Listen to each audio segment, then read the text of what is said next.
አይናችን የማይረባ ነገርን እየተመለከተ ከሆነ መንፈሳችን ባዶ ይሆናል።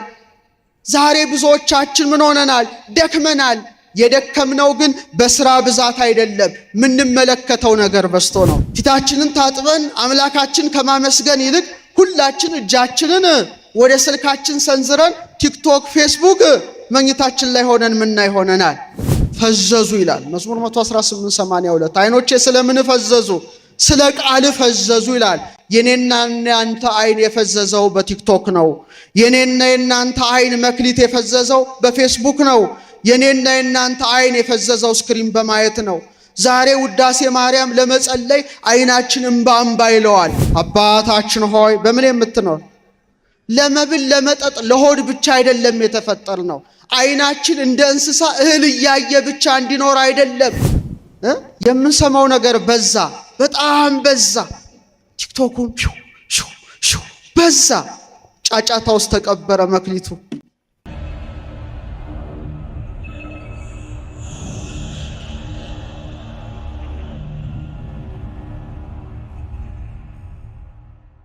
ሊቃውንት በተለይ የግዕዝ በግዕዝ መተርጉማን 5 መክሊት የሚሉትን 5ቱ የስሜት ሕዋሳት ብለውታል። 5ቱ የምን ሕዋሳት? የስሜት ሕዋሳት። ርዕይ ማየት ምናችን ያያል? አይናችን ያያል። ሰሚ መስማት ምናችን ይሰማል? ጆሮአችን ይሰማል። 2 አጼኖ ማሽተት ምናችን ያፈሽታል? አፍንጫችን። ጢም መቅመስ ምናችን ይቀምሳል? ገሲስ መዳሰስ ምናችን ይዳስሳል? እጃችን ይዳስሳል። ስለዚህ እግዚአብሔር ለእያንዳንዱ ምን ሰጥቶታል? 5 የስሜት ሕዋሳት ሰጥቶታል። እኔም አንተም አንቺም ሁላችንም ምን አለን? አይን አለን፣ ጆሮ አለን፣ አፍንጫ አለን፣ እጅ አለን፣ አፍ አለን። ሲደመር ስንት ይሆናል? 5 የስሜት ሕዋሳት ሰጥቶናል ነው። ስለዚህ ለእያንዳንዱ ሰው እግዚአብሔር የሰጠው የመጀመሪያ ስጦታ 5ቱ የስሜት ሕዋሳቱ ነው። 5ቱ የስሜት ሕዋሳታችን ከጨለመ ነፍሳችን ትረክሳለች። እግዚአብሔር ከመርከስ ይጠብቀን። ስለዚህ 5 መክሊት ተቀብሎ ያተረፈው ሰው ምንን ይወክላል? እያንዳንዱ ሕዋሳቱ ለማን የተገዛ? ለእግዚአብሔር በተገዛ ሰው ይወክላል። ስንት አተረፈ? ንገሩኝ። ሲደመር ስንት ሆነ? 10 ሕዋሳቱ ነፃ ማለት ነው። ስለዚህ እኔና እናንተ እስቲ እንዴት ነው መክሊቱነቱን የቀበርነው ወይስ ያተረፍንበት የሚለውን እንማራለን። እግዚአብሔር ለመጀመሪያ እንደ አንድ መክሊት አድርጎ የሰጠን አይናችን ነው። ምናችን ነው? አይናችን ነው። እግዚአብሔር ለምን አይንን ሰጠን? አይናችን እኮ ወደ 130 ሚሊዮን ሕዋሳት አሉት። ለምንድን ነው ይህን አይን የሰካለን? ዝም ብለን ሳሩን፣ ቅጠሉን፣ ምግቡን እንድናይበት ነው? ያ ብቻ አይደለም። አይን የምን መብራት ነው? የነፍስ መብራት ነው። እስቲ በሉ የምን መብራት ነው? ጌታችን ምን አለ? ማየቶቱ ለሥጋ ካይን ከውእቱ፣ የሰውነት መብራት አለ አይን ናት። እንግዲህ አይን ጤናማ ብትሆን ሰውነቱ ሁሉ ብርሃን ይሆናል። አይን ደግሞ ታማሚ ከሆነ ሰውነቱ ሁሉ ምን ይሆናል? የጨለመ ይሆናል ብሎ አስተማረ። ለምን? አይን ማለት የልብ በር ነው። ስንቶቻችሁ በአይናችሁ አትርፋቸዋል መክሊታችሁን? ሔዋን ለመጀመሪያ ጊዜ ኃጢአት የገባው በምኗ ነው? በአይኗ ነው። በምኗ ነው?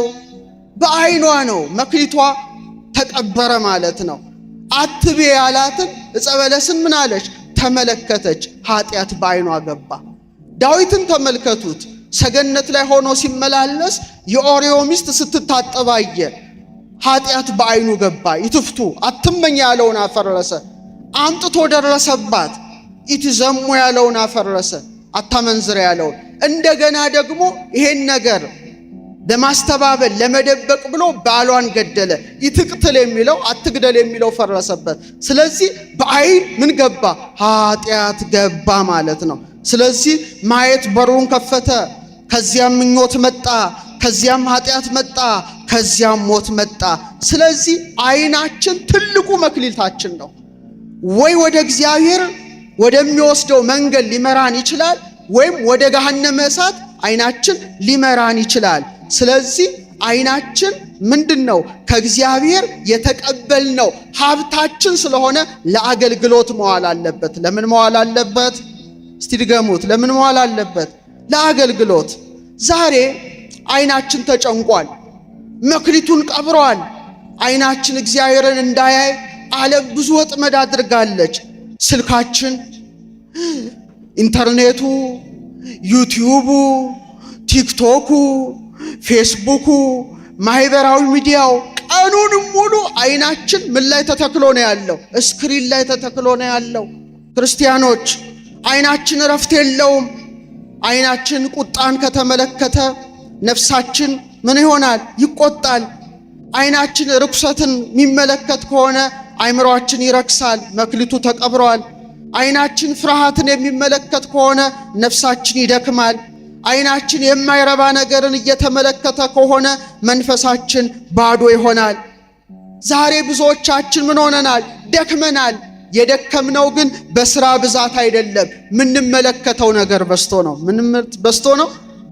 ጸሎት አንሷል፣ ቲክቶኩ ግን በስቷል። ሁላችንም ጠዋት ተነስተን ፊታችንን ታጥበን አምላካችን ከማመስገን ይልቅ ሁላችን እጃችንን ወደ ስልካችን ሰንዝረን ቲክቶክ፣ ፌስቡክ መኝታችን ላይ ሆነን ምናይ ሆነናል። በሰላም ያሳደረንን አምላክ ከማመስገን ይልቅ አይናችን መክሊቱን ስክሪን ውስጥ ተቀብሯል መክሊቱ። እግዚአብሔር በአይናችን ይጠይቀናል። የአይናችንን መክሊት የቀበረው ምንድነው? ምስል ነው። ምንድነው አልኳችሁ? የምናየው ቲክቶክ፣ የምናየው ፌስቡክ፣ የምናየው ነገር ሁሉ መክሊታችን እንዲቀበር አድርጓል። ኦርቶዶክሳውያን ዳዊት እንዲህ ይላል፣ መክሊቱን ያበዛ አይን አለውና። እስቲ አብረን እንበል። መቼ በሉ እስቲ። አይሰማም። መቼ ታጽናናኛለህ እያልኩ አይኖቼ ስለ ቃልህ ፈዘዙ ይላል መዝሙር 118:82 አይኖቼ ስለምን ፈዘዙ? ስለ ቃልህ ፈዘዙ ይላል። የኔና የናንተ አይን የፈዘዘው በቲክቶክ ነው። የኔና የናንተ አይን መክሊት የፈዘዘው በፌስቡክ ነው። የኔና የናንተ አይን የፈዘዘው ስክሪን በማየት ነው። ዛሬ ውዳሴ ማርያም ለመጸለይ አይናችን እንባ ይለዋል፣ እንቅልፍ ይለዋል። 24 ሰዓት ወሬ ለማየት ግን አይናችን እንደ እሳት ይንበለበላል። ይሄ ማለት የተቀበረ መክሊት ነው። እግዚአብሔር አይንን የሰጠን ብዙ ነገር እንድናበዛበት ነው። ቅዱሳት መጻሕፍት እንድናነብበት፣ ቅዱሳት ስዕላትን እንድናይበት። ምን እንድናይበት? ከመትፌሳ ሕፃን ሶበ ይሬ እሞ እትፌሳ አንሰ ስዕለኪ በርእዮ ተሳልሞ። አባ ጽጌ ድንግል ሕፃን አለ እናቱን በአይኑ ሳይ እንዲደሰት አለ። እኔም አለ እመቤታችንን ሲያመሰግን ስዕልሽም በማየትና በመሳለም እደሰታለሁ አለ። ምንሽም በማየት አይናችን ቅዱሳት ስዕላትን ማየት አቁመዋል። እናንተ የማታስተውሉ የገላትያ ሰዎች ኢየሱስ ክርስቶስ እንደተሰቀለ ሆኖ በፊታችሁ ተስሎ ነበረ፣ ለእውነት እንዳትታዘዙ አዚም ያደረገባችሁ ማን ነው ይላል። ስለዚህ አይናችን የተፈጠረው ቅዱሳት መጻሕፍትን እንድናይ፣ የሥነ ፍጥረትን ውበት እንድናይ ነበረ። ዛሬ ከዋክብትን አይቶ እግዚአብሔርን ማድነቅ ቀርቷል። ስንቶቻችሁ እስቲ ከዋክብትን አይታችሁ አቤት እግዚአብሔር ስራ ድንቅ ነው ብላችሁ ማን ነው ምሽታችሁ የምትገቡት? ወይስ መሬት እያየን ነው የምንገባው? እግዚአብሔር በሰማያት ከፍ ከፍ አይልምን? ከዋክብትም እንዴት ከፍ እንዳሉ ተመልከት ይላል ኢዮብ 22:12 ከዋክብት ከፍ እንዳሉ ተመልከት ይላል። እግዚአብሔር ለሰው ስንት እግር ሰጥቶታል? መልሱ። 2 ነው 4? ለውሻው፣ ለፈረሱ፣ ለቀበሮ ስንት እግር ሰጥቶታል? 4። ለምን? ከርከሮ፣ ፈረሱ፣ በቅሎ 4 እግር ነው ያለው። 4 እግር ስለተሰጠው መሬት ነው የሚያየው። ሚግጣውን ሳር ሚጠጣውን ውሃ ፍለጋ አይኑ መሬት ተተክሏል። ሰው ግን እግዚአብሔር ሲፈጥረው እንደ ዘንግ መልምሎ እንደ ሸት ፈልፍሎ ቀና አድርጎ የፈጠረው አይናችን ወደ ሰማይ እንድናይ ያደረገን አባታችን ሆይ በምን የምትኖር ለመብል ለመጠጥ ለሆድ ብቻ አይደለም የተፈጠር ነው። አይናችን እንደ እንስሳ እህል እያየ ብቻ እንዲኖር አይደለም። ቀና ብሎ ሰማያትን አይቶ ፀሐይን አይቶ እውነተኛውን ፀሐይ እግዚአብሔርን እንዲያመሰግን ነው። ስለዚህ ዓይናችን ሰማያት ስላላየ የሥነ ፍጥረትን ውበት ስላላደነቀ ለተፈጠረበት ዓላማ ስላልዋለ መክሊቱ ተቀብሯል። ዓይናችን መክሊቱን የሚያተርፈው ምንድን ነው? ኃጢአትን ከማየት ስንሸሽ ነው። ዓይናችን በብዙ ነገር ረክሷል። ኦርቶዶክሳውያን ዓይናችን ውስጥ ብዙ ኃጢአት ገብቷል። ክፉ ነገር ይመጣል። ለዛ ዓይናችንን ስንዘጋ፣ ለእውነት ዓይናችንን ስንከፍት፣ ለወንጌል ዓይናችንን ስንከፍት፣ ለክርስቶስ ዓይናችንን ስንከፍት፣ ይህ ጥበብ ነው፣ ይህ ታማኝነት ነው፣ ይህ መክሊት ማትረፍ ነው። ስለዚህ ኦርቶዶክሳውያን ዛሬ ብዙዎቻችን የዓይናችን መክሊት የቀበርነው ምንድን ነው? ሁሉንም ነገር እናያለን። እየሰማችሁ ነው? ፊልተር እንኳን አናደርግም። ያለ ቁጥጥር ያለ ገደብ የምናየው ነገር በዛ ደግሞ ኃጢአት በዓይናችን ውስጥ ገባ። ነፍሳችንን ሁሉ አጨለመ። አእምሮአችን በጨለማ ተዋጠ። ታዲያ ክርስቶስ ይመጣላ፣ የመክሊቱ ባለቤት ይመጣላ። ልጄ ዓይንን ሰጥቼ ነበረ፣ አንተ ግን ጨለማን መረጥክ ይላል። ጉዳችን ነው። ለእያንዳንዳችን ዓይን እንጠየቅበታለን። በዚህ ዓይናችን ክርስቶስን ነው ስናይ የምንውለው ወይስ ኃጢአት ስናይ ነው የምንውለው? በዚህ ዓይናችን ቅዱሳት መጻሕፍት ስናነብ ነው የምንውለው ወይስ ነገር ብቻ ስናይ ነው የምንውለው? ብርሃንን ሰጥቼ ነበረ፣ አንተ ግን ጨለማን መረጥክ። መክሊት ሰጥቼ ነበረ፣ የዓይን መክሊት፣ አንተ ግን ስክሪን ውስጥ ቀበርከው ይልሃል። ስለዚህ መጠንቀቅ ያስፈልጋል። ስለዚህ ኦርቶዶክሳውያን ይህን ማደር መክሊትን መቅበር ነው፣ ብርሃንን ማጥፋት ነው፣ ነፍስን ማጨለም ነው። ስለዚህ ኦርቶዶክሳውያን ዓይናችንን እንጠብቅ። ዓይናችን ምናችን ነው? መክሊታችን። እስቲ ድገሙት። ይህ ዓይንህ ወይ ወደ መንግሥተ ሰማያት ሊያስገባ ይችላል ወይም ወደ ገሃነመ እሳት ሊያስጥል ይችላል። ስለዚህ አንተ በጎ ታማኝ ባሪያ ዓይንህን ሰጥቼ ነበረ ይላል ክርስቶስ። በዓይንህ አይተኸኛል። ዓይንን ሰጥቼ ነበረ፣ በዓይን ቅዱሳት መጻሕፍትን አንብበሃል።